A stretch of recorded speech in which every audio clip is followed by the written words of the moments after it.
Hello and welcome back to Pravus Gaming in EU4, the Cossacks, playing as Muscovy.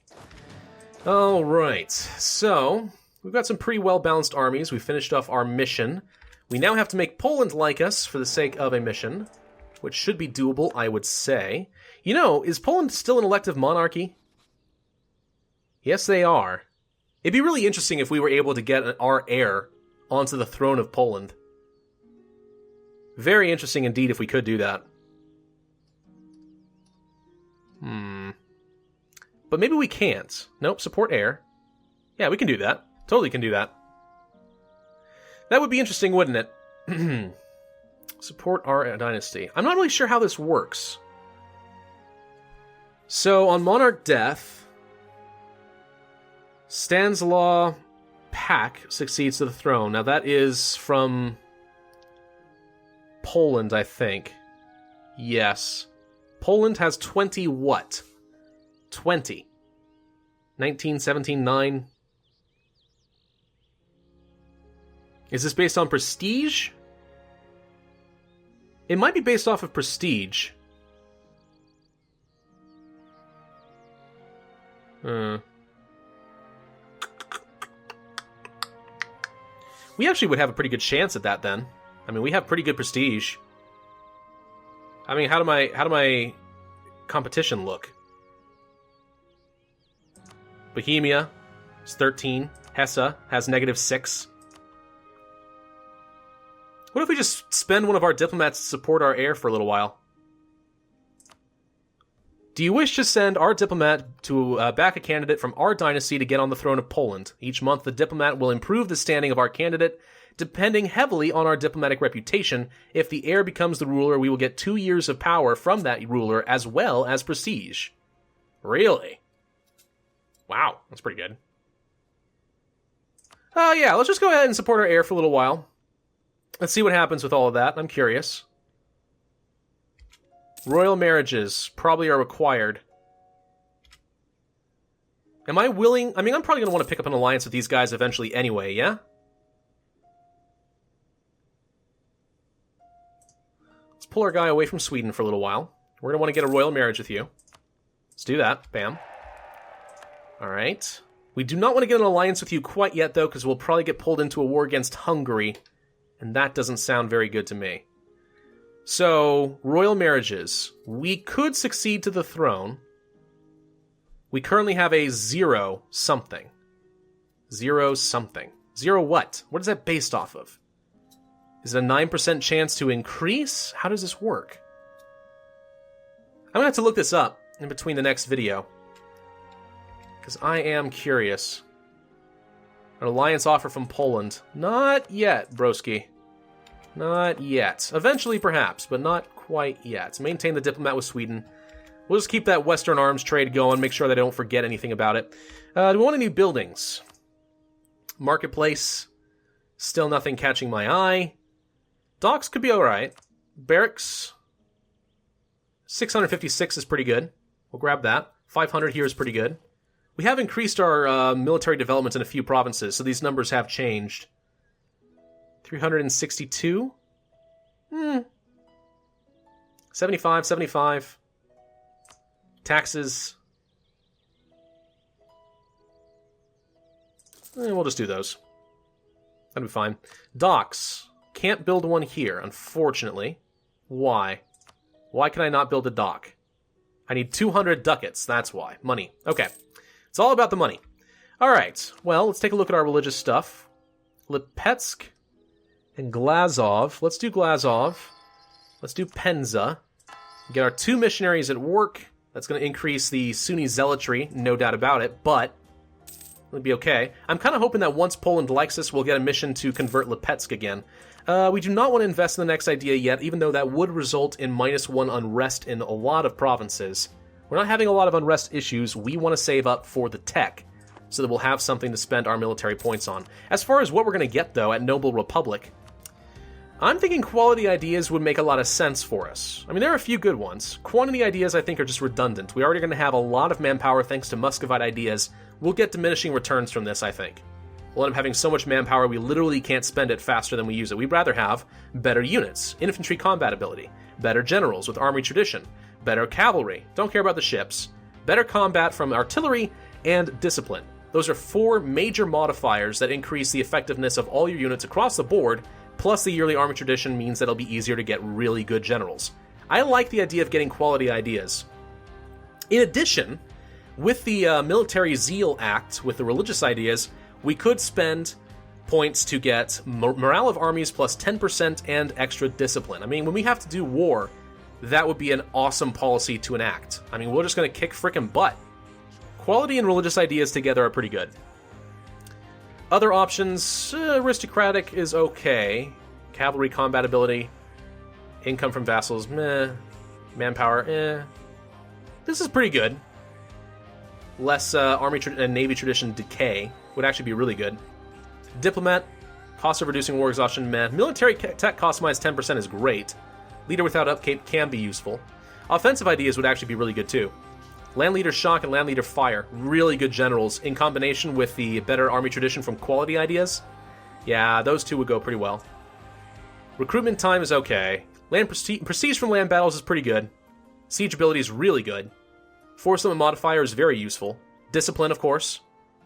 I'm thinking, honestly, for military ideas, we're going to go for quality and we're going to go for offensive. And offensive, with religious ideas, increases military strength versus heretics and increases religious unity.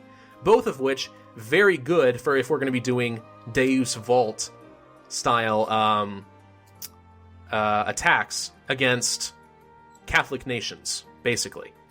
If we take a whole bunch of Catholic lands and we're going to be worried about our unrest, then we'll be able to pick up the Anti-Heresy Act for just a couple of monarch points a month, and then we'll be good to go. So, offensive and quality are probably the 2 military ideas I'm going to go for. As far as admin, Humanist idea doesn't really have much of synergy at this point with our religious. I mean, basically, the reason we took religious, alright, so religious is not going to improve our unrest situation like Humanist does. Tolerance of heretics, tolerance of heathens are both really, really good, right? And there's accepted culture thresholds, blah, blah, blah. This is really good for keeping your unrest under control. But the whole reason we're going with religious ideas is we're going to be able to convert territory very quickly to Orthodox. Orthodox has phenomenally good tolerance of the true faith. So we're counting on the fact that we're going to be able to get everybody Orthodox before they rebel. And the thing is, that's going to stack up really well with our Muscovite ideas, which are going to, let's see here, culture conversion cost minus 20%, and culture conversion cost minus 25%. So we're going to want to convert as many people to Orthodox as possible, and then for very cheap, we're going to be able to convert them to Russian so that we won't have any manpower or tax modifiers that are hurting us. Humanist would kind of go against that.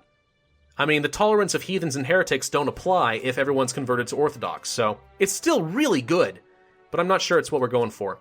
So for administrative ideas, I'm thinking we'll either go for economic or administrative ideas, probably admin ideas in order to get the admin tech cost reduction. Mercenary cost is meh. Core creation cost is really good and stacks up with what we already have. And in fact, once we get imperialism, I mean, that's going to be amazing.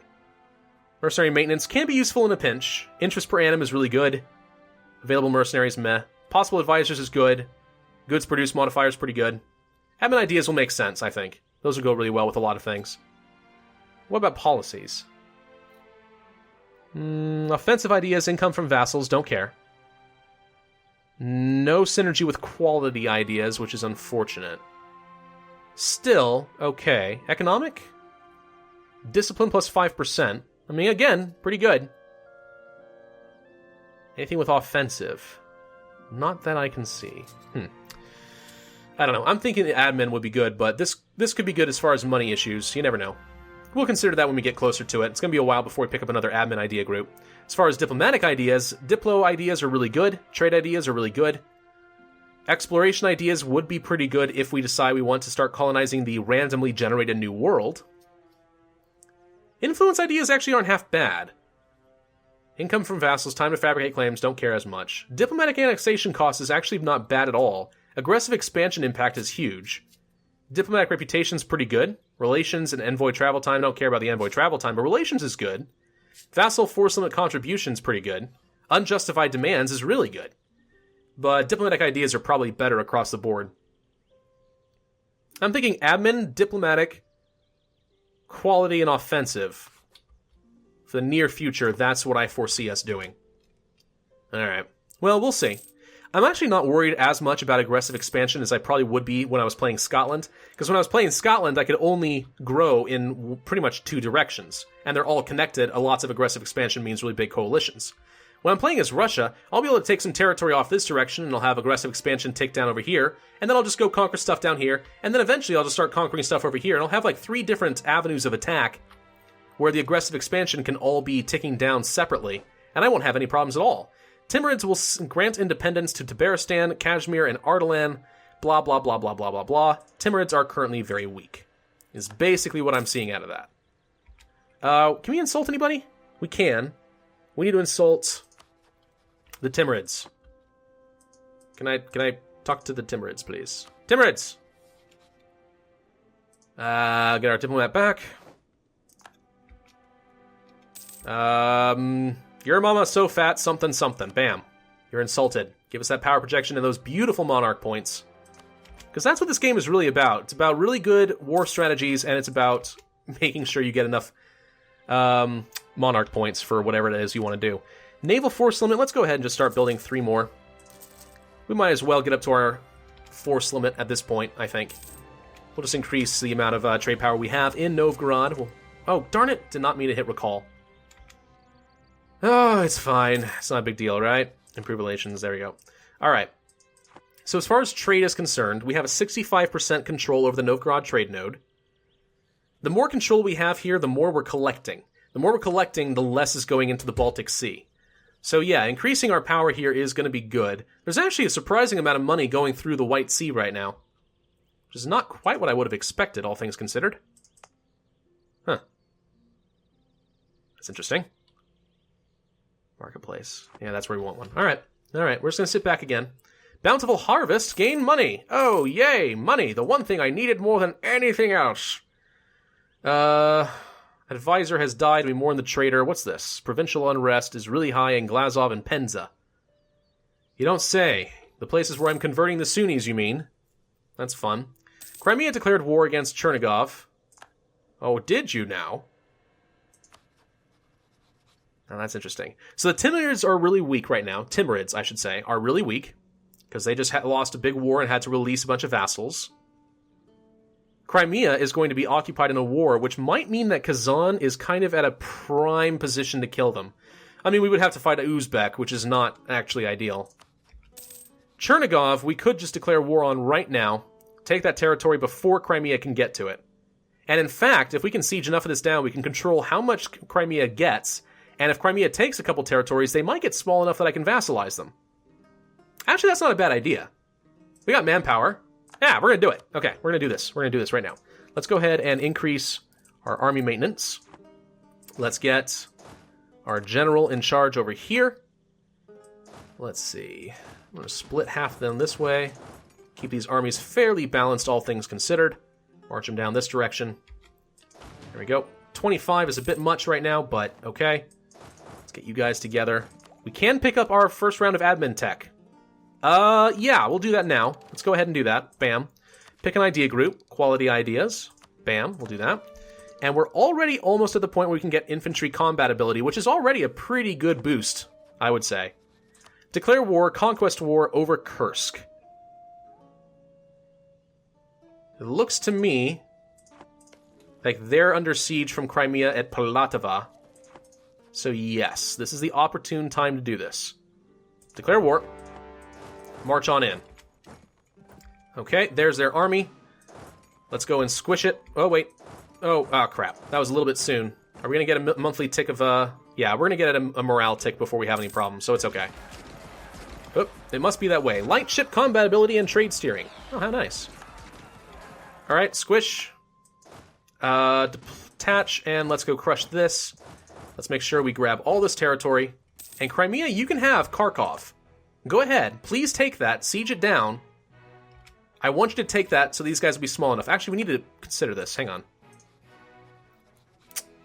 So if we wanted to sue for peace, well, let's just see if we can take a look at the territory itself. All right. So for you, total war score is 100%.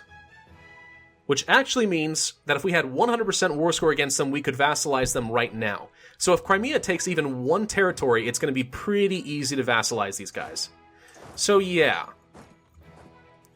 Which ones did you say you wanted? You didn't say anything in particular. Are you a horde? You're a Khanate. What war is this exactly? Crimean conquest of Chernigov. You're just trying to conquer the whole thing. Well, you're not going to get the whole thing because you're not going to be able to siege down the whole thing, so have fun with that. How do you like them apples? There's the arrival of our rival. That's done. We do not, unfortunately, have the mission to convert a province. It's not quite what I had in mind, but alright. Conquer Smolensk. That is Lithuanian. Subjugate Kazan, subjugate Crimea. Man, they really want me to go into some hardcore war. We can pick up our first round of ideas. We're going to do exactly that. So there we go. Infantry combat ability just went up. That's pretty good. I don't like any of these. Who's the weakest? Crimea has Kazan and Nogai. Kazan has Crimea, Uzbek, and Timurids. Crimea is the weakest, but Nogai's my ally.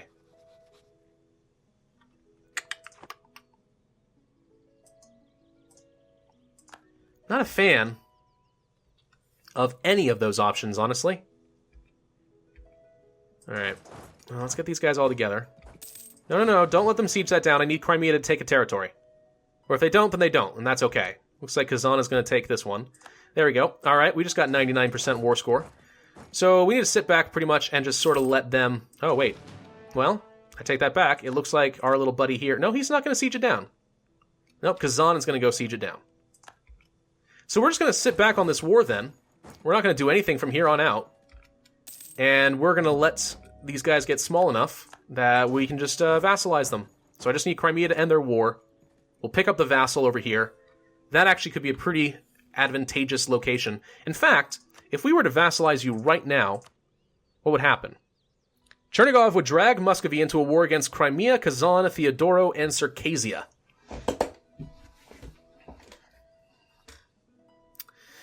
Well, that is interesting, isn't it? So that would be effectively like us choosing to declare war on Crimea, but would we get into a war with Nogai? I'm not sure we would.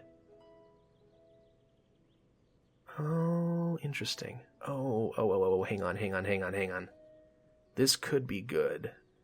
Fighting Crimea without having to fight Nogai is sort of exactly what I want, isn't it? Oh, I like this idea, though. This could be really stupid, but I feel like this could be really right. Subjugate Crimea mission. Bam. We just gain claims on all of Crimea, so if we have to fight them, we can, and we're going to get some really good stuff. We have some manpower. We'd be able to crush the Kazani army right away, although that is in steps, which is not ideal.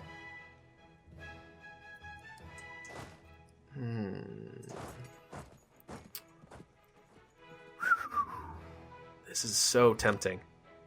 One other advantage, though, is if I vassalize them now, then what will end up happening is none of this territory goes to Crimea. I just have a much stronger vassal, which is kind of nice. Oh, I do like it, though. Oh! I have to fight Kazan, but I know where Kazan's army is. They're all going to be right here, in Kharkov. Ah! I like it. I like it a lot. We're going to do it. We're going to do it. Ah! I don't know if it's a good idea, but we're going to do it. We're going to take your money as well, because, you know, why not? 145 ducats is 145 ducats after all. Declare war, or send demands.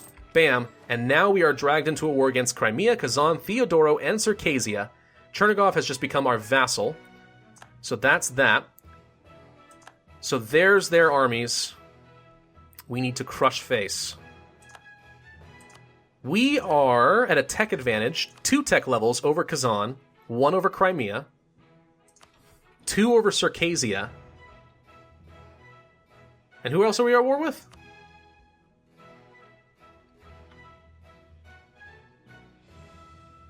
Theodoro was the other one, right?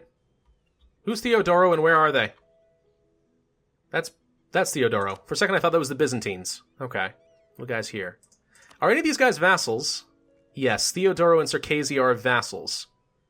So we'll only be able to separate piece out Kazan, which means we actually could take some territory from Kazan. I don't think I have any claim. I do have some claims against them still. Yeah, this is probably the best way we were ever going to be able to go to war against Crimea and Kazan. We can call Sweden into war. We have 41 favors. I feel like we kind of might as well, yeah? Let's do it. We're going to call Sweden into war. Sweden's going to honor the call, hopefully. And we won't have to spend quite as much manpower as we basically are going to conquer a whole ton of territory. We might even feed some of it to Chernigov, so I don't have to pay as many points. If we move here, we're going to have to fight a really big battle in the steppes against the nomads, but we have a tech advantage. I think we can do it. Oh, yeah, okay, there goes Circasia. You're going there. Bakhmut. It's steppes, which I'm not a fan of, but we have reinforcements available. Let's see what they're locked. They're all locked. We are going to have one massive battle right here, right now. And that's going to end the war, pretty much. Yeah? And just like that, we stacked wiped their entire armies. Okay, yeah, this was the good choice. I am very happy with this one.